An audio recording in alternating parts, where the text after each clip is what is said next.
2 கொரிந்தியர் 6ஆம் அதிகாரம் 17வது 18வது வசனங்களை நாங்கள் வாசித்து ஜெபித்து தியானிப்போமாக. 2 கொரிந்தியர் 6ஆம் அதிகாரம் 17வது வசனத்திலிருந்து வாசிப்போமாக. ஆனபடியால் நீங்கள் அவர்கள் நடுவில் இருந்து புறப்பட்டு பிரிந்து போய்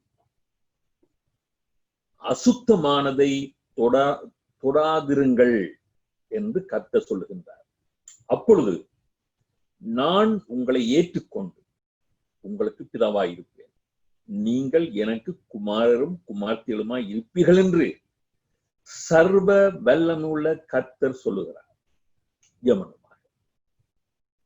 பரலோகத்திலே வாசம் செய்கின்ற எங்கள் பரம தகப்பனே, இந்த நாளுக்காக நாங்கள் உங்களை நன்றியோடு துதிக்கின்றோம், சோத்தரிக்கின்றோம். தேவரீர் நாம் வாசித்த ஈவ வார்த்தைகளுக்காக நன்றி தகப்பனே. கர்த்தாவே, நாம் பாவங்களிலிருந்து அசுத்தமானதிலிருந்து அதன் நடுவிலிருந்து நாங்கள் புறப்பட்டு பிரிந்து போய் அசுத்தமானதோடு பாவங்களோடு களவாது இருக்கத்தக்க விதமாக இன்று எங்களோடு நீங்கள் பேசும்படியாக நாங்கள் ஜெபிக்கின்றோம். தேவரீர் எங்களை பாவத்திலிருந்து விடுவீங்கள். உமது பிள்ளைகளாக எங்களை ஏற்றுக்கொண்ட தெய்வமே, பசுத்த ஜீவம் ஜீவிக்கத்தக்க விதமாக இந்த நாம் உலகத்தில் இருந்தாலும் நாங்கள் உலகத்தார் இல்லாதவளாக, உலகத்தோடு சம்பந்தம் கலக்காதவளாக வாழத்தக்க விதமாக, உலகத்தின் கிரிகளோடு நாம் ஒப்புரவாகாதபடி, சமரசமாகாதபடி தேவரீர் எங்களை நீங்கள் தாமே பிரித்தெடுத்து எங்களும் ராஜ்யத்தின் பிள்ளைகளாக, வெளிச்சத்தின் பிள்ளைகளாக, சாரமுள்ள உப்பாக எங்களை மாற்றும்படியாக ஜெபிக்கிறோம். இயேசுவின் நாமத்திலே ஜெபம் கேட்கின்றோம் பரிசுத்தம் உள்ள பரம தகப்பனே. ஆமென், ஆமென். சரி, கிறிஸ்துக்குள் பிரியமானவர்களே, இன்று நான் உங்களோடு ஒரு தொடர் படிப்பாக நான் எடுக்க இருக்கின்றேன். நாம் சமரச கிறிஸ்தவர்களா அல்லது தனித்துவமான கிறிஸ்தவர்களா என்பதை குறித்து உங்களோடு நான் பகிர்ந்து கொள்ள பிரியப்படுகின்றேன். இது முதலாவது பாகமாக இருக்கும். தொடர்ந்துமாய் நாங்கள் ஒரு 3-4 பாகங்களுக்கு கடந்து செல்ல இருக்கின்றோம். அந்த பாகங்களுக்கு கூடாக நாம் எங்களுடைய மரண பரிந்தும் வரையிலும், நாங்கள் இந்த உலகத்தில் வாழும் வரையிலும் எப்படி நாம் உலகத்தாராய் இராதபடி உலகத்தோடு ஒட்டிக்கொள்ளாதவர்களாக, உலகத்தில் இருந்து நாங்கள் பிரித்தெடுக்கப்பட்ட தேவனுடைய ஜனங்கள் என்பதை எங்களுடைய சிந்தை, பேச்சு, செயல்கள், நடக்கை, எங்களுடைய வாழ்க்கை கூடாக வெளிப்படுத்தி காட்டலாம் என்பதை குறித்து நான் உங்களோடு பகிர்ந்து கொள்ள பிரியப்படுகின்றேன். அவை இன்றைய தியானத்திலே நாம் அவதானிக்கப்பட வேண்டியது, நாம் சமரசம் செய்கின்ற சமரச கிறிஸ்தவர்களாய் இருக்கின்றோமா, அதாவது கம்ப்ரமைஸ் பண்ணுகின்ற கிறிஸ்தவர்களாய் இருக்கின்றோமா, எங்களுடைய விருப்பத்தின்படி கர்த்தருடைய வார்த்தைகளை, கர்த்தருடைய வார்த்தையின்படி நடக்கின்ற நடக்கையை, கர்த்தருடைய வசனத்தின்படி சிந்திக்கின்ற சிந்தையை, பேச்சுக்களை, செயல்களை எல்லாம் சந்தர்ப்பம் சூழலுக்கு ஏற்றவாறு நாம் மாற்றிக்கொள்கின்றவனா, மாற்றிக்கொள்கின்ற கிறிஸ்தவர்களாய் இருக்கின்றோமா என்பதை குறித்து சிந்திக்க நான் பிரியப்படுகின்றேன். அன்பானவர்களே, ஆவிக்குரிய ரீதியாக நாங்கள் சில ஆவிக்குரிய பாடங்களை கற்றுக்கொண்டு கர்த்தருடைய எதிர்பார்ப்புகளை நிறைவேற்றுகின்ற, அப்படி சத்தியத்தின்படி சித்தத்தின்படி வாழ்கின்ற பிள்ளைகளாக இருக்க வேண்டும் என்ற ஆவிக்குரிய பாடத்தை கற்றுக் கொடுக்கவும் நான் கற்றுக்கொள்ளவும் பிரியப்படுகின்றேன். அன்பானவர்களே, ஒன்று நாம் அறிந்து கொள்ள வேண்டும், நமது தேவன், சர்வலோகத்தை உண்டாக்கி ஆளுகை செய்கின்ற நமது தேவன் சமரசம் செய்கின்ற தேவன் இல்லை.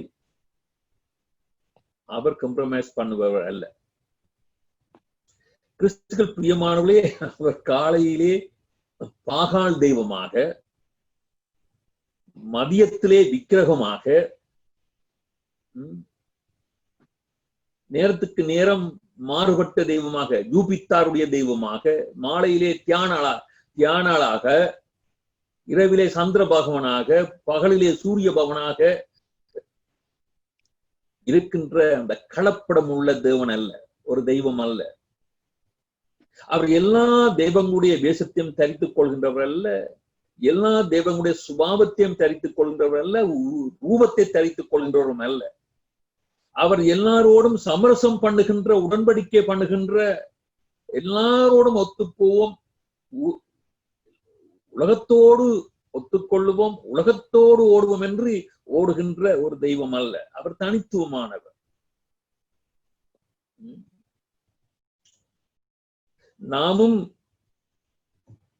காலையிலே ஒரு வேஷம், மாலையிலே ஒரு வேஷம், இரவிலே ஒரு வேஷம் போடுகின்ற கிறிஸ்தவனாய் இருக்கக்கூடாது. அது கர்த்தர் தேவனுக்கு பிரியமல்ல. நாம் இன்னாரை வணங்குகின்றோம் என்பதை வெளிப்படுத்தி காட்டத்தக்கவளாக நாங்கள் இருக்க வேண்டும். அவர் யாரோடும் சமரசம் பண்ணுகின்றவர் அல்ல. காலத்துக்கும் நேரத்துக்கும் சூழலுக்கு ஏற்றவாறு கம்ப்ரமைஸ் பண்ணுகின்றவர் அல்ல. அப்போ அப்படியே பிள்ளைகளும் அவ்வாறுதான். இன்று நாம் அவதானிக்கின்ற காரியம் என்ன? காலையிலே ஒரு தெய்வம், ஒரு கோயில், மாலையிலே ஒரு தெய்வம், ஒரு வித்தியாசமான முறையிலே எல்லாத்தையும் உள்வாங்கிக் கொள்கின்ற பின்பற்றுகின்ற ஜனங்களாக நாங்கள் இருக்க முடியாது. சில கிறிஸ்தவர்களை அவதானித்து பாருங்கள். காலையிலே கிறிஸ்தவ கல்யாணம், மாலையிலே புறமார்க்கத்தின் கிரியின்படி கல்யாணம், இரவிலே மதுபான கல்யாணம், மதுபான ரிசப்ஷன், ஒரு வாழ்க்கை பூராவும் ஹாலிவுட் மூவி மாதிரி வாழ்க்கை. இது கர்த்தருக்கு பிரியமானதல்ல. கிறிஸ்துக்கள் பிரியமானவர்களே, தேவன் தமது மகிமைக்கென்று மனிதனை தமது சித்தத்தின்படி உண்டாக்கினார். அவரும் வேதம் சொல்கின்றது, தமது மகிமைக்கென்று அவர் நம்மை உண்டாக்கினார். தமது சித்தத்தின்படி, தமது திட்டத்தின்படி நம்மை உண்டாக்கினார். நமக்கு உருவம் கொடுத்தார், நமக்கு கட்டளை கொடுத்தார். எப்படி சிந்திக்கணும், பேசணும், செய்ய வேண்டும் என்பதை குறித்து, எப்படி அவரை ஆராதிக்க வேண்டும், மகிமைப்படுத்த வேண்டும், பின்பற்ற வேண்டும். ஆனா மனிதனோ தேவ கட்டளையை மீறி பாவம் செய்து தேவ மகிமையை இழந்து போனான். இழந்து போன போது கூட அவன் தேவ மகிமை இழந்து போய் பாவத்திலே அவன் செத்தவனாய் இருந்த போது கூட இரக்கமுள்ள, கிருபையுள்ள, அன்புள்ள தேவன் மீட்பின் செய்தியை, மீட்பராய் இயேசு கிறிஸ்துவினுடைய வருகையை அவர் அறிவித்தார், அவர் செயல்படுத்தினார் என்று பார்க்கிறோம். மனிதன் பாவத்திலே இருந்து அவன் பாவத்துக்குட்பட்ட பிற்பாடு அவன் பாவத்திலே அவன் மூழ்கி போய் இருந்த கால பகுதிகளில் கூட அவன் மீட்பின் செய்தியை, நற்செய்தியை, மீட்பின் செய்தியை அறிவித்துக் கொண்டே வந்தார். ஆனால் மனிதன் கேட்க மறுத்தான், கடின இதயமுள்ளவனாய் இருந்தான். அவர்கள் தங்களை கெடுத்துக் கொண்டார்கள், பூமியை கெடுத்துக் கொண்டார்கள், சீர்கெட்டதான் இருந்தது. சிந்தையில், பேச்சில், செயல்களில் எல்லாம் ஆமா இருந்தது. கர்த்தர் ஜலப்பிரளயத்தினாலே நோவாவின் காலத்திலே அவர் உலகத்தை அழித்தார். ஆனாலும் நோவாவில் அந்த அவர் மனிதனுடைய மீட்புக்காக வெளிப்படுத்திய அந்த மீட்பை, ரட்சிப்பை, நோவாவை பாதுகாப்பதற்கூடாக, நோவாவின் குடும்பத்தை பாதுகாப்பதற்கூடாக அவர் மீண்டும் அவர் தமக்கென்ற ஒரு ஜனத்தை நோவாவுடைய சந்ததியிலே இருந்து ஆரம்பிக்கிறதை பார்க்கிறோம். ஆபிரகாமை அழைத்தார், அவளை இஸ்ரவேலர் என்று ஒரு இனமாக மாற்றினார். அவர்களை தமது ஜனம் என்று சொன்னார், தமது சபையினர் என்று சொன்னார். அந்த இனத்துக்கு ஒரு ராஜ்யத்தை கொடுத்தார்.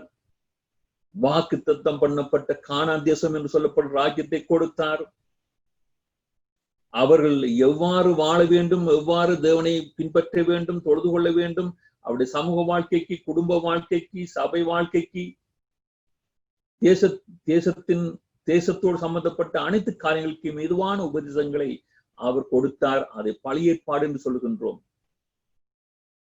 அங்கே கூட மீட்பின் செய்தியாகிய இயேசு கிறிஸ்துடைய மீட்பை குறித்து அறிவித்தார். மீட்பராகிய இயேசு கிறிஸ்துடைய பிறப்பை குறித்து, அவருடைய வருகை குறித்து, அவருடைய பாடுகள், மரணம், உயிர்த்தெழுதலை குறித்து தேவன் திருவுளம் பற்றினார். புதிய பாட்டை கொடுத்தார். இயேசு கிறிஸ்துவின் சிலுவை மரணத்துக்கூடாக மீட்கப்பட்ட புதிய திருச்சபையை கொடுத்தார். இன்னும் அவருடைய வருகையை குறித்து, எங்களுடைய மரணத்தை குறித்து, உயிர்த்தெழுதலை குறித்து, நியாய தீர்ப்பை குறித்து, வர இருக்கின்ற தேவனுடைய ராஜ்யத்தை குறித்து எல்லாம் தெளிவாக ஆண்டவர் கற்றுக் கொடுத்திருக்கின்றார். ஆனால் நாங்களோ இவை எல்லாவற்றையும் மறுதளித்து விடுகின்றோம். ஏற்றுக்கொண்டவர்கள் போலும் இருக்கின்றோம், ஏற்றுக்கொள்ளாதவர்கள் போலும் இருக்கின்றோம். ஏற்றுக்கொண்டும் அதன்படி வாழவர்களாகவும் நாம் ஏற்றுக்கொள்ளாத, விரும்பாத, கர்த்தர் அங்கீகரிக்காத கிரிகளையும் செய்கின்றவர்களாக இருக்கின்றோம். கிறிஸ்துவில் பிரியமானவர்களே, நாங்கள் விரும்புகின்றபடி வாழும்படி கர்த்தர் அழைக்கவில்லை.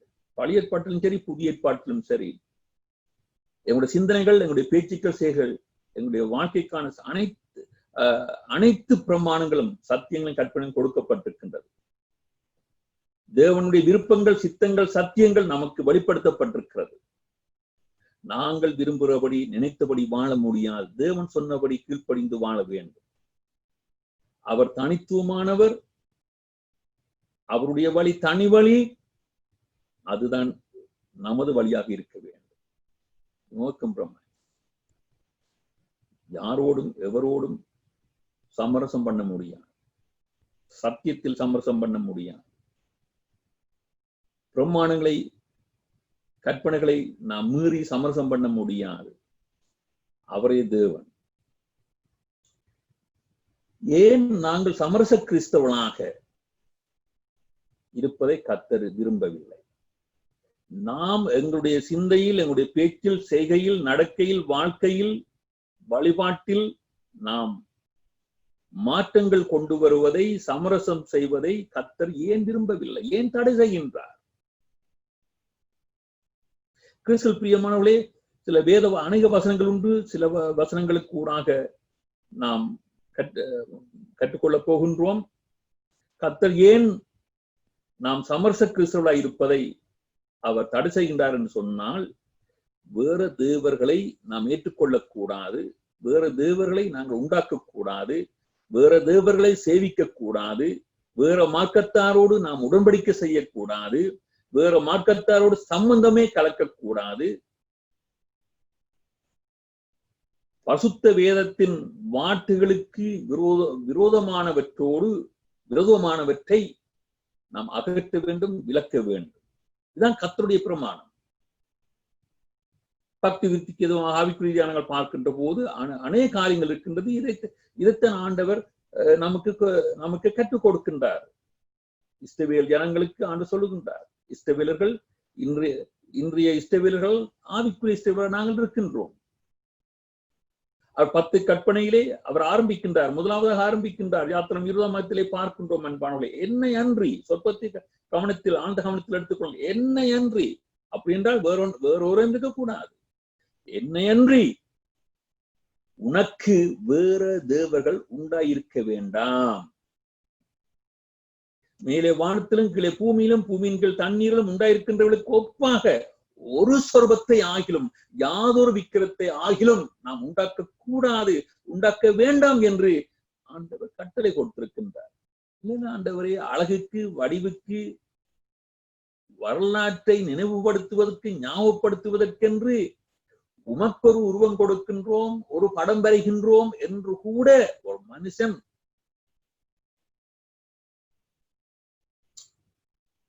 ஒரு உருவத்தை உண்டாக்கவே கூடாது, அதை நமஸ்கரிக்கவும் கூடாது. அது மட்டுமல்ல, வேற தேவர்களையும், வேறே என்று எழுதப்பட்டிருக்கிறது, உனக்கு வேறே தேவர்கள் உண்டாயிருக்க வேண்டாம். அது பல வடிவத்தில், தனியே விக்ரம் என்ற வடிவத்தில் மட்டுமல்ல, குலப்பெருமை, கல்வி பெருமை, செல்வம், இவ்வாறு பொருளாசையாகிய விக்கிரகாராதனை கூட நம்ம ஆண்டவருடைய இடத்தை நாம் எடுக்கவே கூடாது. எங்களுடைய தற்பிரியம், தனித்துவம், எங்களுடைய சுயசித்தம் கூட ஒரு தெய்வமாக மாறிவிடும். அன்பான கர்த்தர் இருக்க வேண்டிய இடத்தில் நம்மை இருத்த கூடாது. கர்த்தருடைய சித்தம் இருக்க வேண்டிய இடத்தில் நம் சித்தம் இருக்கவே கூடாது. நம்முடைய சித்தத்தின் அறிவின் ஆண்டவரை இப்பொழுது கொஞ்சம் எந்த இஷ்டத்துக்கு விடும் என்று சமரசம் பண்ணவே முடியாது. அவருடைய வழி தனி வழி என்று சொல்லிவிட்டேன். அந்த வழிதான் எங்களை வரும்படி ஆண்டவர் சொல்லுகின்றார். அதான் வேதம் கற்பிக்கிறார். அப்ப எங்களுடைய சிந்தைகளை, எங்களுடைய எண்ணங்களை அவருடைய வார்த்தைகள் கற்பனைகளுக்கு கூடாதான் அரசி ஆராய்ந்து அவருடைய வார்த்தைக்கு தான் நாங்கள் கீழ்ப்படிய வேண்டும். அது மட்டுமல்ல, என்ன சொல்ற, வேற தேவரை சேவிக்கவே கூடாது. நீ அவைகளை நமஸ்கரிக்கவும் சேவிக்கவும் வேண்டாம்.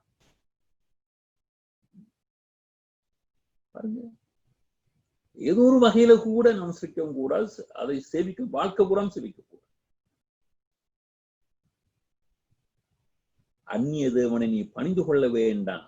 யாத்திரை 34 15ஆம் வசனத்தில் 15ஆம் வசனத்திலும் 14ஆம் வசனத்திலும் எழுதப்பட்டிருக்காங்க. அந்நிய தேவனை பணிந்து கொள்ளவே வேண்டாம்.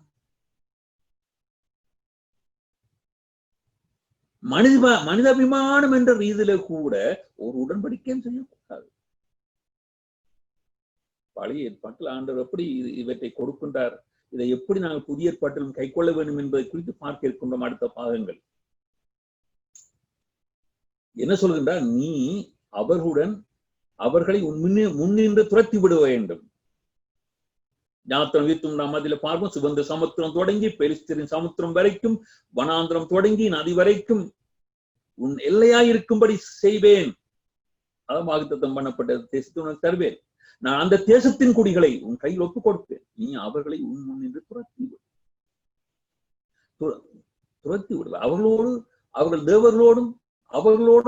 அவர்கள் தேவர்களோடும் நீ உடன்படிக்கை பண்ணாதிருப்பாயாக. அவர்கள் உன்னை எனக்கு விரோதமாக பாவம் செய்ய பண்ணாதபடிக்கு பாருங்க, காரணம் சொல்லுகின்றார். ஏன் உடன்படிக்கை பண்ண வேண்டாம்? உன்னை எனக்கு விரோதமாய் பாவம் செய்ய பண்ணாதபடிக்கு அவர்கள் நீ உடன்படிக்கை பண்ணுகின்ற போது அந்த உடன்படிக்கையின்படி என்ன கம்ப்ரமைஸ் பண்ணுவோம். அவே அவர்கள் உனக்கு கண்ணே இருப்பார்கள். உடன்படிக்கை பண்ணாத அநேக வசனங்கள் உண்டு. சம்பந்தம் கலக்கக்கூடாதுன்னு சொல்கின்றார். 7ஆம் அதிகாரம் 3ஆம் வசனத்தில் அவர்களோட சம்பந்தம் கலவாயாக. அப்ப அன்னைக்கு கேள்வி வருகிறதில் அந்த உலகத்தை நாங்கள் எப்படி வாழ போறோம் ஆண்டவரே? இப்படி சொல்லித்தான் கர்த்தருடைய வசனத்தையே மீறிவிட்டோம். கர்த்தருடைய கற்பனைகளை கட்டளையை மீறுகின்றோம், சமரசம் பண்ணுகின்றோம். அடுத்த பாகத்தில் நாங்கள் எப்படி இந்த உலகத்தில் வாழ வேண்டும் என்று கற்றுக்கொள்வதற்கு கூடாக எப்படி நாம் சம்பந்தம் கலவாமல் கிறிஸ்தவமாக இங்கே வாழலாம், உலகத்தோடு ஒட்டிக்கொள்ளாமல் தேவனுடைய வாட்டின்படி வாழலாம் என்பதை குறித்தும் உங்களோட பயந்து கொள்ள பிரியப்படுகின்றேன். சரி, வேற மார்க்கத்தாரோடு என்ன சம்பந்தம் கலவாயாக, குறிப்பாக அவருடைய கிரிகளிலே அவ பங்கு பெற்றாத.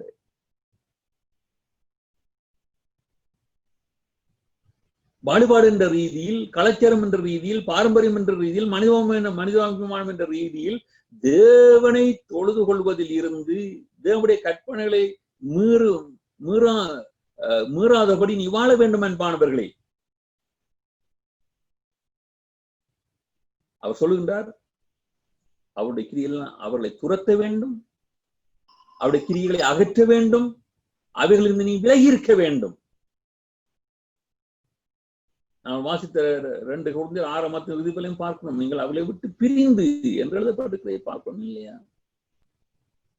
பழைய ஏற்பாட்டிலே யாத்திரை 34ஆம் அதிகாரத்திலே ஆண்டு சொல்லுகின்றார், பலிபீடங்களை இடித்து, அவருடைய பலிபீடங்களை இடி, அவருடைய சிலைகளை தகர், அவருடைய விக்கிர தோப்புகளை வெட்டி போடுங்கள். இந்த ஆண்டு இரக்கமில்லாத ஆண்டவரா, அன்பில்லாத ஆண்டவரா, மனிதாபிமானம் இல்லாத ஆண்டவரா, சமரசம் சமாதானம் செய்ய முடியாத தேவனா இருக்கின்றாரே என்று ஒருவேளை நாம் எண்ணலாம். கிறிஸ்துவில் பிரியமானவர்களே, வானாதி வானங்களை அது உள்ளவற்றை பூமியை உள்ளவற்றை படைத்தவர் சொல்லுகின்றார், என்ன உண்டாக்கியவர் சொல்லுகின்றார்.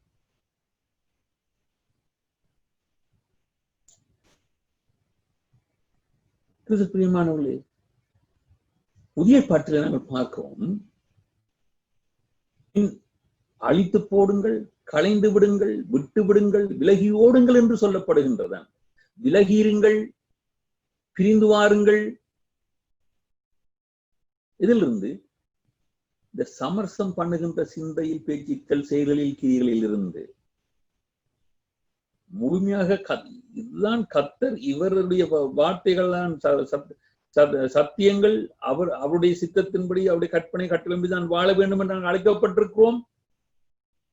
ஆகவே வேற எந்த விதமான கிரியைகளும் தெய்வம் என்ற மார்க்கம் என்ற மதங்கள் என்ற பெயரிலே மனிதபிமான ரீதியிலே எங்களுக்குள்ளே வரக்கூடாது. இதை கர்த்தர் விரும்புகின்றார். இது கர்த்தருடைய கட்டளை, கற்பனைகள். எவ்வாறு மாம்சத்தின் சிந்தைகளை, மாம்சத்தின் கிரிகளை, பாவமானவற்றை, அசுத்தமானவற்றை நாம் அழித்து போட வேண்டும், களைந்து விட வேண்டும், விட்டுவிட வேண்டும், விலகி ஓட வேண்டும் என்று சொல்வது போல் கர்த்தருடைய பிரமாணங்களுக்கு எதிரான அனைத்து காரியங்களிலும் இருந்து நாம் விலகி இருப்பதையே கர்த்தர் விரும்புகின்றார். சமரசம் பண்ணுவதை அவர் விரும்பவில்லை. ஏன் சமரசத்தை கர்த்தர் வெறுக்கின்றார், தடுக்கின்றார்? அவதானிகள் அன்பானவர்களே,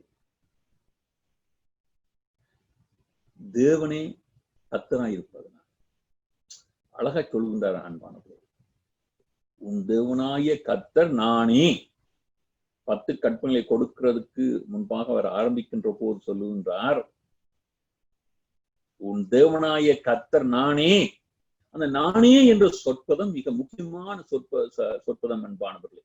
நான் எப்போதும் சொல்லுவது, சபையினர் அனைவருக்கு தெரியுமா என்ன சொல்ல போன்றேன் என்று. தமிழிலே நானே என்ற அந்த ஏகார அழுத்தம், ஓகார அழுத்தங்கள் எப்பொழுதும் மிக முக்கியத்துவமானது. என்னையன்றி, நானே என்றால் என்னையன்றி வேற எவரும் இல்லை. நானே சிருஷ்டிகர், நானே உண்டாக்கியவன், நானே பராமரிக்கின்றவன், நானே காப்பவன், நானே எல்லாம் இருப்பவராக இருப்பவர். பிரியமானவர்களே, அதான் தான் சொல்கின்றார், உன் தேவனாய் கர்த்தர் நானே.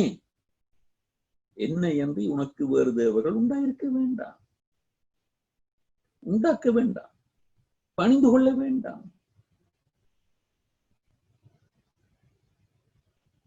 சில வேத வசனங்களை வாசிக்க பிரியப்படுகின்ற அன்பானவர்களே, லூக்கா 32ஆம் அதிகாரத்தில் எழுதப்பட்டிருக்கின்றது. 39, குறிப்பா 39ஆம் வசனத்திலே, நானே அவர், என்னோட வேற தேவன் இல்லை. இதுக்கு அப்புறம் இல்லையா ஆண்டவரே, பக்கத்து வீட்டுக்காரன், அயலவன், உலகத்துல மற்ற மார்க்கங்கள் எல்லாம் இருக்கு ஆண்டவரே, கொஞ்சம் அட்ஜஸ்ட் பண்ணிக்கொள்ளுங்க. ஓ நோ, நானே அவர், என்னோட வேற தேவன் இல்லை என்று ஆண்டு சொன்ன பிற்பாடு நாம் எதை பேசுவது? சொல்றேன், நான் தான் கொள்ளுகிறேன், நான் தான் உயிர்ப்பிக்கிறேன், நான் தான் காயப்படுத்துகிறேன், நான் தான் சுத்தப்படுத்துகிறேன். என் கைக்கு தப்பிப்பார் இல்லை, என்னை அன்றி வேறுதவர் இல்லை. எஸ்ஐயா 43ஆம் அதிகாரத்திலே சொல்லுகின்ற போது, நானே கர்த்தர், என்னை அல்லாமல் ரட்சகர் இல்லை, நானே ரட்சகர், நானே மீட்பர். அவன் கவனத்தில் எடுத்துக்கொள்ளுங்க அன்பானவர்களே. நானே அறிவித்து ரட்சித்து விளங்க பண்ணினேன், உங்களில் இப்படி செய்யத்தக்க அந்நிய தேவன் இல்லை, நானே தேவன் என்பதற்கு நீங்கள் சாட்சிகள் என்று கர்த்தர் சொல்கின்றார். நாள் உண்டாகாதற்கு முன்னும், அதாவது நாட்கள், காலங்கள், நாளிகள், வினாடிகள் உண்டாகிறதுக்கு முன்னே நானே இருக்கிறேன், என் கைக்கு தப்பிக்கத்தக்கவன் இல்லை, நான் செய்கிற தடுப்பவன் யார்? இந்த வசனங்களை குறிப்பிலே கொடுத்திருக்கிற வாசித்து பாருங்க அன்பானவர்களே. எஸ்ஐயா 44ஆம் அதிகாரத்தில், உன் மீட்பெரும் உன் தாயின் கற்பத்தில் உன்னை உருவாக்கினவருமான கர்த்தர் சொல்லுகிறதாவது, அப்ப நம்ம மீட்பர் மட்டுமல்ல, உண்டாக்கினவரே அவர்தான். நானே எல்லாவற்றையும் செய்கிற கர்த்தர். நான் ஒருவனாய் வானங்களை விரித்தேன், நானே பூமியை பரப்பினேன். சிருஷ்டிகர், நானே சிருஷ்டிகர். எஸ்ஐயா 41ஆம் அதிகாரத்திலே உன்னை பேர் சொல்லி அழைத்தவர், உங்கள் ஒவ்வொருடைய பேரையும் அறிந்தவர், உங்களுடைய தலைமுடிகளை எண்ணி வைத்திருப்பவர், உங்களுடைய உருவம் என்னதென்று அறிந்திருப்பவர், பேர் சொல்லி அழைக்கின்றார். என்ற ஒவ்வொரு பேரையும் அவர் அறிந்திருக்கின்றார். அப்படியேப்பட்டது உன்னை பேர் சொல்லி அழைக்கின்ற இஸ்ரவேலின் தேவனே கர்த்தர் நானே, வேறொருவரும் இல்லை. அப்புறம் எப்படி நாம் மற்றவர்களை நாங்கள் ஏற்றுக்கொள்வது, அங்கீகரிப்பது? நானே கர்த்தர், வேறொருவர் இல்லை, என்ன தவிர தேவன் இல்லை.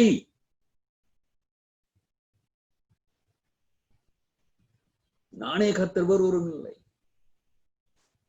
12ஆம் வசனம், நான் பூமியை உண்டு பண்ணி நானே அதன் மேல் இருக்கின்ற மனுஷனை சிருஷ்டித்தேன். பாருங்க, பூமியை உண்டு பண்ணினார், மனுஷனை அவரால் சிருஷ்டித்தார். நாங்க எப்படி இன்னொன்றை சிருஷ்டிக்கலாம், இன்னொன்றை உண்டாக்கலாம், இன்னொன்றை சேவிக்கலாம்? No compromise.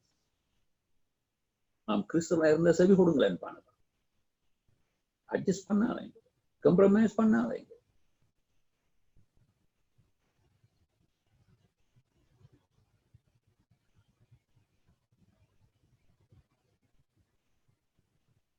அப்போ அவர் அழகா சொல்ற, நானே தேவன், நானே தேவனே கர்த்தர், வேறொருவரும் இல்லை.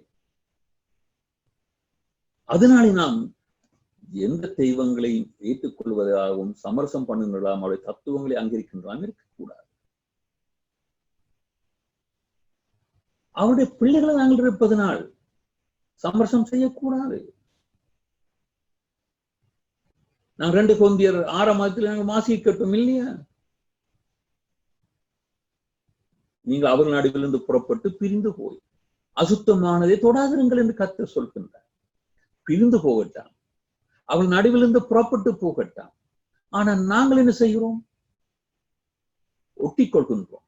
பிரிந்து போக சொன்னாலும் அதோடு ஒட்டி கொண்டதினாலே பிற மார்க்கத்தின் கிரியைகளையும் மாம்சத்தின் கிரியைகளையும் உலகத்தின் காரியங்களையும் எடுத்துக்கொண்டே போகின்றோம். ஆண்டவரை பிரிந்து போய்விட்டேன், நான் ரட்சிக்கப்பட்டு விட்டேன், நாங்கள் ஏற்றுக்கொண்டு விட்டேன்.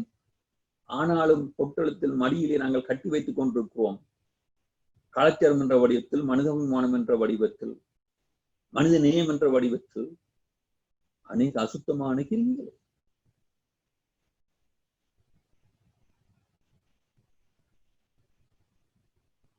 அப்பொழுது நான் உங்களை ஏற்றுக்கொண்டு உங்களுக்கு பிதாவாக இருக்கிறேன், நீங்கள் எனக்கு குமாரும் குமார்த்தியுமாக இருக்கிறீர்கள் என்று சர்வமுள்ள கர்த்தர் சொல்கின்றார். அதுக்கு முன்பாக என்ன சொல்கின்றார்? அந்நியத்தோடு அவிசுவாசியோடு புனியாதிருப்பாயாக, நீதியோடு சம்மதம் கலக்காத, இருளோடு ஐக்கியப்படாத, பேலியாலோடு இசைந்து போகாத, அவிசுவாசியோட பங்கு வையாத, தேவனுடைய ஆலயமாகிய எங்களிடத்துல விக்கிரங்கள் இருக்கக்கூடாது, விக்கிரகத்துக்கு ஏதுவான காரியங்கள் இருக்கக்கூடாது, விக்கிரகத்தோட சம்பந்தம் கலக்கக்கூடாது. சம்பந்தமே அது. அந்நியத்திலே அவிசுவாசியுடன் பிணைக்கப்படாதிருப்பதாக, நீதிக்கும் மனைவிக்கும் சம்பந்தமேது, ஒளிக்கும் இருளுக்கும் ஐக்கியமேது, கிறிஸ்துக்கும் பேலியாளுக்கும் இசைவேது, அவிசுவாசியுடனே விசுவாசிக்கு பங்கேது, தேவனுடைய ஆலயத்துக்கும் விக்கிரகத்துக்கும் சம்பந்தமேது, நான் அவர்களுக்குள்ளே வாசம் பண்ணி அவர்களுக்குள்ளே உலாவி அவர்கள் தேவனாய் இருப்பேன், அவர்கள் என் ஜனங்களாய் இருப்பார்கள். ஆண்டவர் சொல்லுகின்றார், நீங்கள் ஜீவனுள்ள தேவனுடைய ஆலயமா இருக்கிறீர்கள். ஆக நீங்கள் செய்ய வேண்டியது என்ன? அந்நியத்திலிருந்து, அநீதியிலிருந்து, இருளிலிருந்து, பேலியாளுடைய கிரியிலிருந்து, விக்கிரகத்திலிருந்து பிரிந்து, புறப்பட்டு பிரிந்து அசுத்தமானதை தொடாதிருக்க வேண்டும். தொடவே வேணாம் என்றாரு. எப்படி பின்பற்றுவார்? நீங்கள் பிரிந்து வந்தால் உங்களுக்கு பிதாவா இருப்பேன், எனக்கு குமாரன் குமார்த்தியும் இருப்பீர்கள். தேவனுக்கு குமாரன் குமார்த்தியுமா நாங்கள் இருப்போமாக இருந்தால் நாம் ஆண்டவர் சொன்ன காரியங்களிலிருந்து பிரிந்து வாழ்வோம். சமரசம் பண்ண மாட்டோம், சமரசம் பண்ண மாட்டோம். இல்ல ஆண்டவரே, இல்ல ஆண்டவரே, இல்ல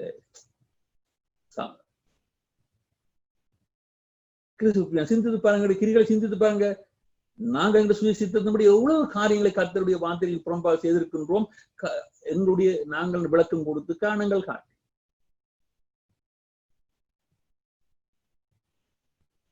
நமது தேவன் பரிசுத்தராய் இருப்பதனால் நாமும் பரிசுத்தராய் இருக்க வேண்டியவளாய் இருப்பதனாலே நாம் பரிசுத்த குளத்தில் உண்டு பண்ணுகின்ற அனைத்து காரியங்களோடும் சமரசம் பண்ண முடியாது, பிரிந்து வர வேண்டும். லேவியராகமம் 11ஆம் அதிகாரத்தில் எழுதப்பட்டிருக்கிறது. அநேக வசனங்கள் உண்டு, வீட்டிலே வாசித்து பாருங்கள். லேவியராகமம் 11ஆம் அதிகாரம் 44ஆம் வசனத்தில் எழுதப்பட்டிருக்க, நான் பரிசுத்தர். அந்த வசனத்தை ஆரம்பிக்கிற போது இவர் சொல்லுவார், நான் உங்கள் தேவனாகிய கர்த்தர். அவர் எங்களுடைய தேவனாகிய கர்த்தர், நான் பரிசுத்தர். நாம் வணங்கும் தேவன் பரிசுத்தர். ஆகையால் தரையிலே ஊறுகின்ற எந்த பிறனாலும் உங்களை தீட்டுப்படுத்தாமல் உங்களை பரிசுத்தமாக்கி கொண்டு பரிசுத்தராயிருங்கள் சொல்றேன். உங்களை பரிசுத்தப்படுத்திக் கொண்டு பரிசுத்தராயிருங்கள். நான் பரிசுத்தர் ஆகிய நீங்களும் பரிசுத்தராயிருங்கள். பரிசுத்தராய் இருப்பீர்களாக கட்டளை போடுகின்றார். நீங்கள் என் கட்டுகளை கை கொண்டு அவளுடைய செய்ய கல்விகள் நான் கத்தர். லேவியராம் 21ஆம் அதிகாரத்தில் எழுதப்பட்டிருக்கிறது. என் பரிசுத்த நாமத்தை பரிசுத்த குலைச்சல் ஆக்காதிருப்பீர்களாக. எவ்வளவு அநேக நல்ல காரியங்களை ஆண்டவர் சொல்லுகின்றார். நான் பரிசுத்தர். அவை அசுத்தமானதிலிருந்து புறப்படுங்கள். ஏசாயா 52ஆம் அதிகாரத்திலே கர்த்தர் சொன்ன புறப்படுங்கள், அவிடம் விட்டு போங்கள், அசுத்தமானதை தொடாதிருங்கள். அவள் நடுவிலிருந்து புறப்பட்டு உங்களை சுத்திகரியுங்கள், பரிசுத்தப்படுத்துங்கள். அவருடைய வருகைக்கு உங்களுடைய ஆவி ஆத்மா சரீரம் அனைத்தையும் கருதறையற்றதாக குற்றமற்றதாய் காணப்படும்படி பரிசுத்தமாய் காணப்படும்படி காத்துக்கொள்ளுங்கள். ஏன் அவர் பரிசுத்தராய் இருக்கின்றார். பரிசுத்தராய் இருக்கும்படி நாங்கள் அழைக்கப்பட்டிருப்பதனால் பரிசுத்த குளித்தலை உண்டு பண்ணுகின்ற அனைத்து காரியங்களிலிருந்து நாம் விலகி இருக்கணும். அவருக்கு ஒரு சமரசம் பண்ணக்கூடாது. பேலன்ஸ் என்ற பெயர்ல நாங்கள் சமரசம் பண்ணவே கூடாது. மனிதாபிமானம் என்ற ரீதியிலே நாங்கள் பேலன்ஸ் பண்ணவே கூடாது.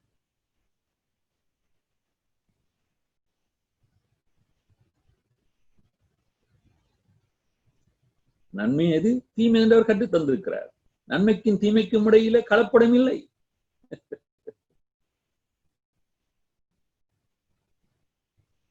சிந்தித்து பாருங்கள்.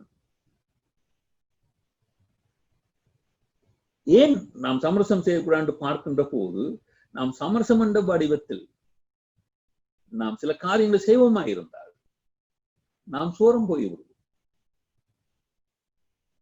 விலகி விடுவோம். கர்த்தருடைய வழியிலிருந்து கொஞ்சம் கொஞ்சமாக விலகி விடுவோம். அதான் ஆண்டவர் சொல்கின்றார், பாவத்துக்கு எதுவான வழிகளிலே நடந்தால் நில்லாத, நின்றால் உட்கார்ந்துருவ. அதனாலே நடவாதே நில்லாதே உட்காரது என்று ஆண்டவர் சொல்கின்றார். சங்கீதம் 1ஆம் அதிகாரத்தில் அன்பானவர் பாருங்கள். யாத்திராமம் 34ஆம் அதிகாரத்தில் ஆண்டவர் சொல்லுகின்றாரு, நீ போய் சேர்கின்ற தேசத்தின் குடிகளோடு உடன்படிக்கை பண்ணாத. உடன்படிக்கை பண்ணாத படிக்க எச்சரிக்கையா. நீ உடன்படிக்கை பண்ணினால் அது உன் நடுவிலே கண்ணியா இருக்கும். மீன்களை பிடிக்கிறதுக்கு விலை போட்ட மாதிரி, பறவைகளை பிடிப்பதற்கு ஒரு கண்ணி வைத்த மாதிரி அதுல நீங்கள் விழுவீர்கள். அந்த பொறையில விழுந்துருவீங்க. உடன்படிக்கின்ற வடிவத்தில் கர்த்தர் ஒரு வழியை தந்துட்டார். பரவாயில்ல, அட்ஜஸ்ட் பண்றதுக்காக நீ உடன்படிக்கை பண்ண, அது நடுவில் அது கண்ணியா இருக்கும். ஆண்டவர் சொல்ற எல்லாத்தையும் தகர்த்து போடு, இடித்து போடு,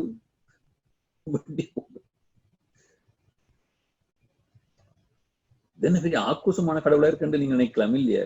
இப்படி நினைத்துத்தான் நாங்கள் அநேக மாற்றங்களை செய்து வைத்திருக்கின்றோம். சர்வ வல்லமுள்ள தேவனுடைய கட்டளைக்கு கீழ்ப்படிந்து ஆகிய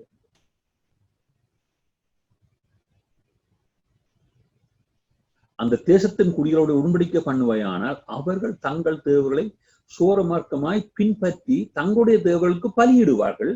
பலியிடுகிற போது என்ன நடக்கும்? ஒருவன் உன்னை அழைப்பான். ஒருவன் உன்னை அழைக்கையிலே நீ போவாய், அவன் பலியிட்டதிலே புசிப்பாய். புசித்த பிற்பாடு அவன் என்ன சொல்லுவான்? அவர்கள் குமார்த்திகளை உன் குமாரருக்கு பெண் எடுப்பான்னு சொல்லுவான், பெண் கொடன்னு சொல்லுவான். அப்ப என்ன சொல்லுவா? உன் குமாருக்கு பெண்களை கொள்ளுவாய். அவர்கள் குமார்த்திகள் தங்கள் தேவர்களை சோர மார்க்கமாய் பின்பற்றுவதும் அல்லாமல் உன் குமாரரையும் உன் பிள்ளைகளையும் தங்கள் தேவர்களை சோர மார்க்கமாய் பின்பற்றும்படி செய்வார்கள். இப்படி போனவர்கள் எத்தனை பேர் இருக்கிறார்கள் அன்பானவர்கள்?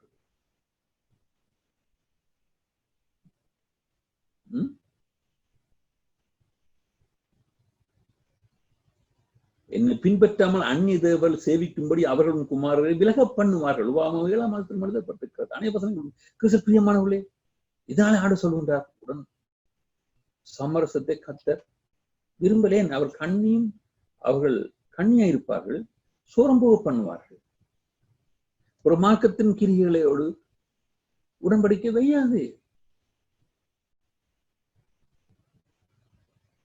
அடுத்த படிப்பிலே நாங்கள் இவ்வாறான ஒரு உடன்படிக்கைகள் நாங்கள் கடன் சென்றவர்களாக இருந்தால் எப்படி வாழ வேண்டும் என்றும் ஆண்டவர் நமக்கு கற்றுத்தரணும். அதை அடுத்த பாகங்களை நாங்கள் கற்றுக்கொள்வோம் என்பார்கள். சரி, நாம் நமது தேவன்தான் உண்மையான தெய்வம், அவருடைய போதனைகள் தான் சரியான வழி என்று அறிந்திருந்தும், தேவனே கர்த்தர் என்று அறிந்திருந்தும் நாம் சமரசம் பண்ணுவதற்குரிய காரணம் என்ன? நாம் தேவனுடைய பிள்ளைகளாய் இருக்கின்றோம். நாம் இருளின் பிள்ளைகளோடு, உலகத்தின் பிள்ளைகளோடு, சத்ருவின் பிள்ளைகளோடு நாம் சமரசம் பண்ணக்கூடாது என்று வேதம் சொல்லியிருக்கத்தக்கதாக தேவனுடைய பிள்ளைகளாக இருந்தும் நாம் சமரசம் பண்ணதுக்குரிய காரணங்கள் என்ன? நாம் நமது தேவன் பரிசுத்த தேவன், பரிசுத்தராய் இருக்கிறார். அவர் பரிசுத்தராய் இருக்கிறது போல் நாங்களும் பரிசுத்தராய் இருக்க வேண்டும். அவரால் நம்மை பரிசுத்தப்படுத்தும் என்று அறிந்திருந்தும் பரிசுத்தம் இல்லாத காரியங்களோடு, பரிசுத்தம் இல்லாதவரோடு சமரசம் பண்ணுவதற்குரிய காரணங்கள் என்ன?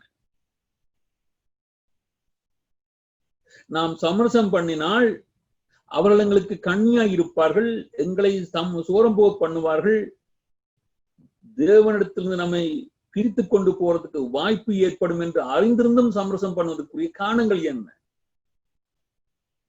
அநேக காரணங்கள் உண்டு அன்பானவர்களே. பயம். அநேக காரணங்கள் உண்டு. இதில் 4-5 காரணங்களை நான் சொல்ல பிரியப்படுகின்றேன். பயம். நானும் ஒரு காலம் பயம், எனக்கும் வேத வார்த்தையை வாசித்த பிற்பாடு ஒரு பயம் இருந்து, நான் நான் பிறந்த மார்க்கத்தை விட்டு வழிகிடுவதா? நான் வளர்க்கப்பட்ட மார்க்கத்தை விட்டு விலகுவதா? என்னை பெற்றவருடைய மார்க்கத்தை விட்டு என்னுடைய பிள்ளை என்னை வளர்த்தவர்கள் அன்பானவர்களை விட்டு விலகுவதா? அப்போ நாங்கள் தவறானவர்களா? மட்டுமாக நாங்கள் பின்பற்றிய மார்க்கங்களும் கிரியைகளும் தவறானதா என்று சிந்திக்க ஆரம்பித்தது. ஆனால் உண்மையான தேவன் யார், உண்மையான வழி எதென்று கண்டால் அவர் சொல்லுவதை நாம் செய்யவில்லை என்று சொன்னால் நாங்கள் உண்மையின் வழியிலே நடக்கவில்லை என்பார்கள். எங்கள் ஆத்மாவை நாங்கள் அது ஒரு கற்பழிக்கு சமமான எங்களுடைய ஆத்மாவை நாமே ஊடுருவி கொலை செய்கின்றோம். கிறிஸ்துவில் பிரியமானவர்களே, இப்ப உண்மையான தேவன் ஆறு என்று அறிந்து விட்டோம். அவர் ஏன் சமரசம் பண்ணக்கூடாது என்று அவர் சொல்லிய காரணத்தை நாங்கள் பார்த்திருக்கின்றோம். இன்றைக்கு கொரோனாவினாலே அல்லது விபத்தினாலேயோ அல்லது ஒரு வருத்தத்தினாலேயோ நாம் மரித்து போனால் எங்கே இருக்க போறோம் என்று சிந்தித்து பார்க்கிறீர்களா? நித்தியத்தில் எங்கே இருக்க போகின்றோம்? இந்த சமரசம் செய்து வாழ்ந்தவர்கள் கிறிஸ்து பிரியமானவர்களே, ஆண்டவர் சொல்லிட்டார், இதான் வழி என்று சொல்லிட்டாரு. நானே வழி, நானே சத்தியம் என்று சொல்லிவிட்டாரு. நானே வழிகள் நானும் வழிகளில் ஒருவன் சொல்லவில்லை, நானும் சத்தியங்களில் ஒருவன் சொல்லவில்லை, நானே ஜீவன்களில் ஒரு ஜீவன் சொல்லவில்லை. புதிய பாடலில் சொல்கின்ற போது ஆண்டவராகிய இயேசு கிறிஸ்து நானே வழி, சத்தியம், ஜீவன் அறிந்திருந்தும் நாங்கள் எல்லாவற்றையும் எல்லா இடமும் போய் சமரசம் பண்ணிட்டு நாங்கள் மரித்து போனால் எங்கே போவோம்?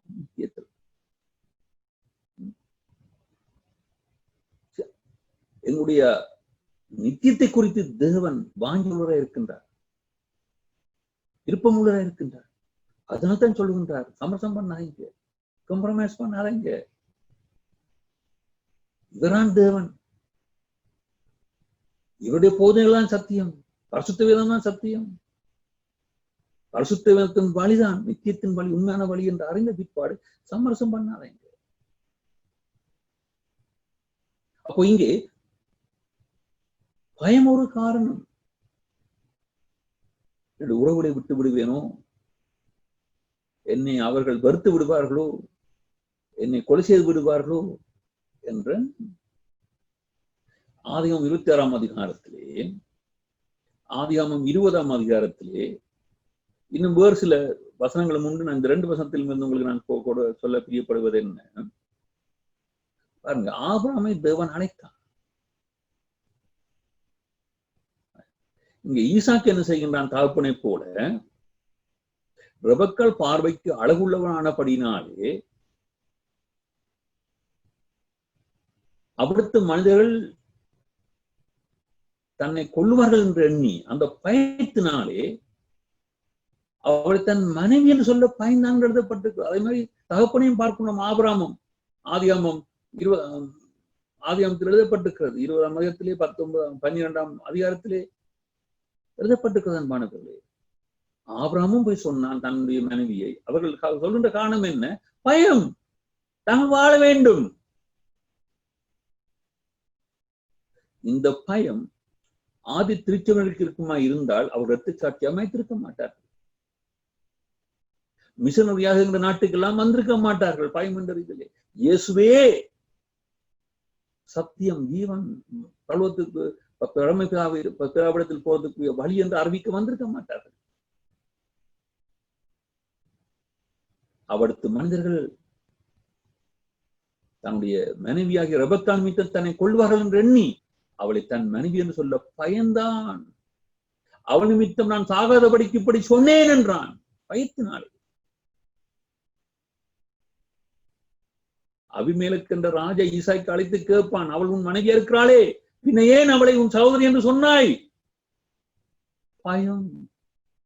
உயிரை காப்பாற்றத்துக்காக நான் சமரசம் பண்ணினேன், கம்ப்ரமைஸ் பண்ணினேன், சத்தியத்தை மீறினேன். இப்படி எத்தனை பேர் செய்திருக்கிறோம் என்பார்களே. பிள்ளையுடைய நல்வாழ்வுக்காக, எதிர்காலத்துக்காக, வளர்ச்சிக்காக, பணத்துக்காக, உயர்வுக்காக எத்தனை பொய்களை சொல்லி தத்துவ சத்தியத்தை மீறி இருக்கிறோம். கம்ப்ரமைஸ். கத்த விரும்பவில்லை.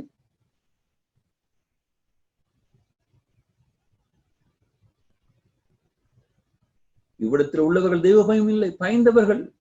என் மனைவி நிமித்தம் என்னை கொண்டு போடுவேன் என்று நான் நினைத்தேன், பயந்தேன். ஆபிரகாம் சொல்றான் ஆதி 20ஆம் அதிகாரத்திலே தன் மனைவியை சகோதரி என்று சொன்னான். ஒரு வகையில அவர் சகோதரி தான். சகோதரியா இருந்தானே, நன்பியா இருந்தானே, கல்யாணத்துக்கு புறம் மனைவிதான். மனைவி என்று சொல்ல பயந்ததுக்கு காரணம் என்ன? மற்றவரோடு சமரசம் பண்ண முற்பட்டான், அட்ஜஸ்ட் பண்ணி கொண்டு போக பார்த்தான். உள்ளதை புதிய பள்ளி ஆண்டவர் இயேசு சொல்ற, உள்ளதை உள்ளதென்றும் இல்லாத இல்லதென்றும் சொல்லு. பயத்தினாலே பொய் சொல்லாது, சத்தியத்தை மீறா. வருமானத்துக்காக பொய் சொல்லாதே, சத்தியத்தை மீறா. உயர்வுக்காக, நலத்துக்காக, உன் குடும்பத்தின் நலத்துக்காக கர்த்தர் அதை விரும்பவில்லை. அவர் அவர் பொய் உரையாத தேவன். நாங்கள் என்ன சொல்றோம்? ஆண்டவரே பிளீஸ் பிளீஸ் இப்படின்ற வாழையில்லாத ஆண்டவரே, சமரசம் சமரசம் உலாவும் இடம் இதுதான் ஆண்டவர். அது சவுக்கால, அது சுடலாம் சமரசம். அது சத்தியத்தில் சமரசம் இல்லை. விசுவாச குறைவு ஒரு காரணம்.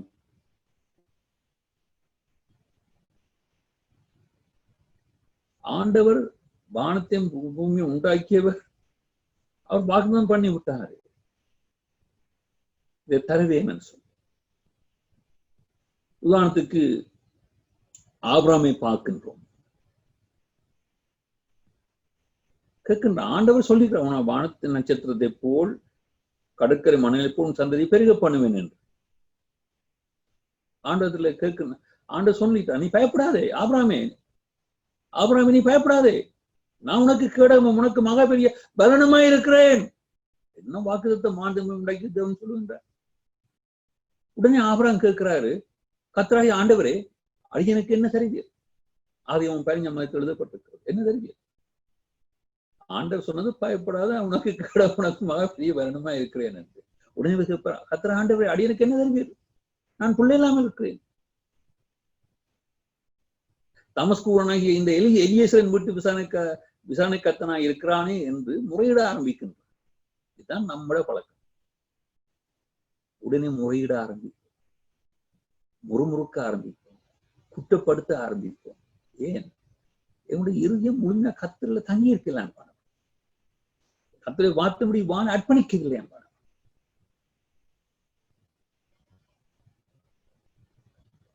அப்பொழுது ஆண்டு சொல்லுவாங்க, இதோ என் வீட்டில பிறந்த பிள்ளை எனக்கு சொந்த வழியா இருக்கின்றான் என்று ஆபிரகாம் சொல்ல ஆண்டு சொல்லுவாரு, உன் கற்பப்பிறப்பாய் இருப்பவனே உனக்கு சொந்த வழியா இருப்பான். ஆபிரகாம் மட்டும் சொல்ல வந்தது இல்ல, சாராள் கூட. சாராளும் என்ன செய்கின்றார்? ஆபிரகாமை நோக்கி, நான் பிள்ளை பெறாதபடிக்கு கர்த்தரின் கற்பத்தை அடித்திருக்கிறாரப்பா, உன் வித்துதானே ஆண்டவர், உன் வித்தத்தானே ஆண்டவர் கடற்கரை மணலை போலவும் வானத்து நட்சத்திரங்களும் போலவும் பெருக பண்ணுவான்னு சொல்லி இருக்கிறாரு. என் கற்பத்தியா? உன் வித்தத்தானே சொன்னாரு. உன்னுடைய வித்து எங்க ஆட்ட கற்பத்துல தங்கினாலும் பரவாயில்லப்பா, போப்பா, அந்த எகிப்தின் அடிமை பெண் இருக்கிறாளே அவளோட போய் சேரும் என்றார். இவனும் மௌனமா இருந்தான். எகிப்தின் அழகிகள் அந்த நாளை கிளியோபாட்ரான்னு சொல்லுவாங்கல்ல, கிளியோபாட்ரா இருந்தாலும் தெரியல. என்ன அடிமை பெண்ணோட சேரப்பா, எகிப்திய பெண்ணோட சேரப்பான்னு ஒரு இவனும் மௌனமா வாய மூடிக்கொண்டு அட்ஜஸ்ட் பண்ணிட்டான், சமரசம் பண்ணிட்டான். ஒருவேளை அவளால் என் வீடு கட்டப்படும் என்றால், கடந்த வாரம் சகோதரி ஜெனி இதை குறித்து எழுதியிருந்தார் எங்களுடைய தியானத்தில். சாராயின் வார்த்தைக்கு ஆபிரகாம் செய்து கொடுத்தான், அட்ஜஸ்ட் பண்ணிட்டான், சமரசம் பண்ணிட்டான், கம்ப்ரமைஸ் பண்ணிட்டான். அதன் விளைவு இன்றைக்கும் மிடில்ஸ்ல ஒரே யுத்தமா இருக்கு இல்லையா? ஆபிரகாம் சாராயனுடைய வம்சவழியாக ஈசான் வம்சவழிக்கும், ஆகார் இடத்தில் பிறந்த இஸ்மவேலுடைய சந்ததிக்கும் இன்னும் மத்திய கிழக்கிலே சண்டையா இருக்குது இல்லையா அன்பானவர்களே? அதிகார பதவி, அதிகாரம், உயர்வு, உடனே கம்ப்ரமைஸ் பண்றது. நல்ல சம்பளம், நல்ல வருமானம், அது எந்த வேலையா இருந்தாலும் சரி செய்வோம். அது கர்த்தருடைய வார்த்தைக்கு மீறுகின்ற காரியம் என்றாலும் சரி, சமூகத்தை சீரெடுக்கின்ற வேலை இருந்தாலும் வருமானம் தான் அவசியம். கர்த்தரை மயப்படுத்த மற்ற சாட்சியான வேலை செய்வதற்கு யாரும் முற்படுவதில்லை. உதாரணத்துக்கு 1 ராஜாக்களை பார்க்கின்றோம். இஸ்ரவேல் ராஜ்யம் 2ஆக பிரிந்தது. யூத ராஜ்யம் இஸ்ரவேல் ராஜ்யம் என்று பிரிந்தது. இப்ப இஸ்ரவேல் ராஜா யோசிக்கின்றான், அடையட எல்லா ஜனமும் எருசலேமுக்கு எல்லாம் போயிடும், யூத ராஜ்யத்துக்குள்ளே எருசலேம் வந்து விட்டது. எல்லாரும் எருசலேமுக்கு போயிடுவான். எருசலேமுக்கு போனா தனக்கு பதவி போயிடும், தண்ட வருமானம் போயிடும், தண்ட புகழ் போயிடும், தண்ட உயர்வு போயிடும், தனக்கு ஆதரவு ஜனங்கள் மத்தியில் எல்லாம் போயிடும் என்று அவன் என்ன செய்கிறான்? சமரசம் பண்ணுகின்றான், கர்த்தருடைய வார்த்தையை மீறுகின்றான். இந்த ஜனங்கள் எருசலேமுள்ள கர்த்தருடைய ஆலயத்திலே பலிகளை செலுத்த போனால் 1 ராஜாக்கள் 12ஆம் எழுதப்பட்டிருக்கிறது. இந்த ஜனங்கள் எருசலேமுள்ள கர்த்தருடைய ஆலயத்துக்கு பலிகள் செலுத்த போனால் இந்த ஜனங்களினுடைய இருதயம் யூதாவின் ராஜாவாகிய ரெகொபெயாம் என்னும் தங்கள் ஆண்டவன் வசமாய் திரும்பி, ராஜாவின் வசமாய் திரும்பி விடும், யூத ராஜாவின் வசமாய் திரும்பி அவர்கள் என்ன கொன்று போட்டு விடுவார்கள் எல்லாம் அவனோட சேர்ந்து என்று எண்ணினான். அதனால அவன் என்ன செய்கின்றான்?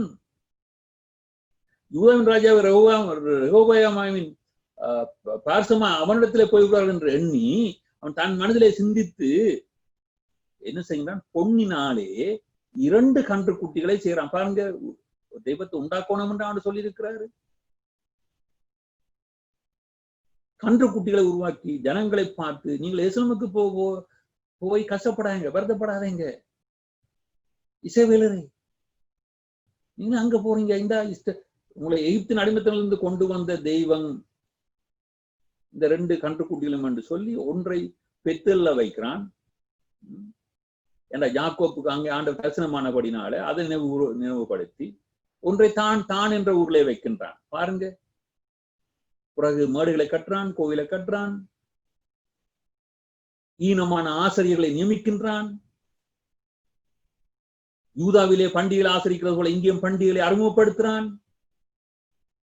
இப்படித்தான் பல மார்க்கங்கள் உருவாகினது. கம்ப்ரமைஸினால்தான் இன்றைக்கு திருச்சபைகள் எல்லாம் கூழ்பானையா போய் நிற்கிறது அன்பானவர்கள்.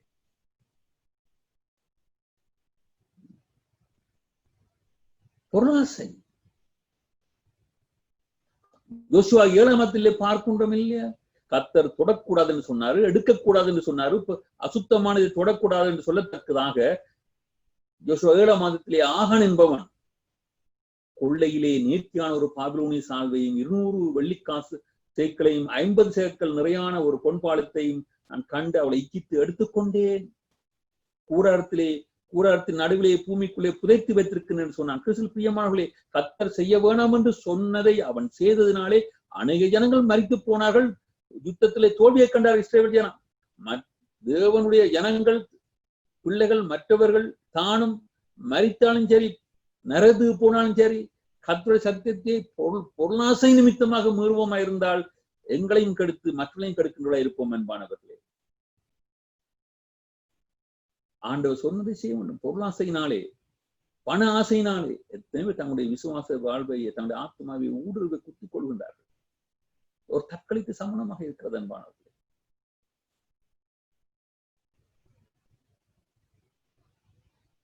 பொருளாசை, உலகப்பற்று, உலக கவலையும் ஐஸ்வர்யத்தின் மயக்கும் வசனத்தை நெருக்கி போடுவது.